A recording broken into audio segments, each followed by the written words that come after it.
کہ حضور سید عالم جناب محمد الرسول اللہ صلی اللہ تعالی علیہ وسلم نے ارشاد فرمایا صحابہ کے جمع غفیر میں کہ اللہ تعالیٰ جب کسی بندے کو اپنا مقرب بناتا ہے اور اپنا ولی اور دوست سمجھتا ہے یا اس کے منشا میں یہ چیز اختتام اس کا یردا پر ہے اور اس کے بعد جو بددعا ہے اس میں تردا ہے. یعنی یہاں اس کا بعد لوگوں نے کہا کہ اس کا جو ضمیر مستتر ہے اس میں مراد صدیق اکبر ہیں کہ وہ راضی ہو جائیں گے، ان کو بھی میں اتنا دوں گا. اور بعض نے کہا کہ اس کا مرجع جو ہے وہ اللہ ہے، اللہ راضی ہو جائے گا. بہرحال جو کچھ بھی ہے، جو بھی راضی ہو، یہ بھی راضی ہو، وہ بھی راضی ہو. رضی اللہ عنہم ورضوا عنہ. قرآن نے صحابہ کے لیے کہہ دیا کہ یہ اللہ پر راضی ہیں اور اللہ ان پر راضی ہے.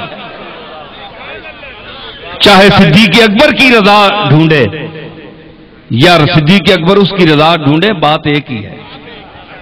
تو یہاں ترتیب دیکھیے کہ وہ یار غار بھی ہے، یار مزار بھی ہے، اور صورتوں کی ترتیب دیکھیے کہ رسول اللہ نے کوئی صورت اپنی مرضی سے نہیں رکھی. جس طرح کلام وحی الہی ہے اسی طرح ترتیب بھی وحی الہی ہے. صورتوں کی ترتیب کو بھی جس طرح اللہ نے فرمایا اسی طرح رکھا. اللہ نے یردا میں صدیق اکبر کو پہلے رکھا اور تردا میں محمد مصطفیٰ کا. یردا اور تردا دیکھیں یہاں بھی صورتیں دونوں دوستوں کی اکٹھی کر دیں. قرآن میں بھی صدیق محمد الرسول اللہ کے ساتھ ہے.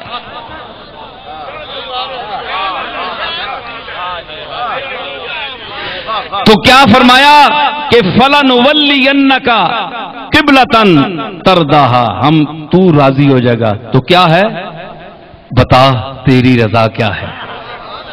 فٹ ہو گئی نا گل، صحیح ہوگی.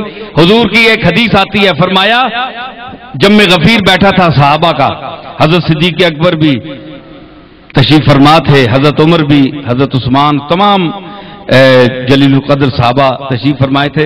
تو حضور نے فرمایا آپ کا آخری دور تھا، فرمانے لگے کہ اللہ نے ایک بندے کو اختیار دیا ہے کہ وہ اس کی طرف چلا جائے یا دنیا میں رہے.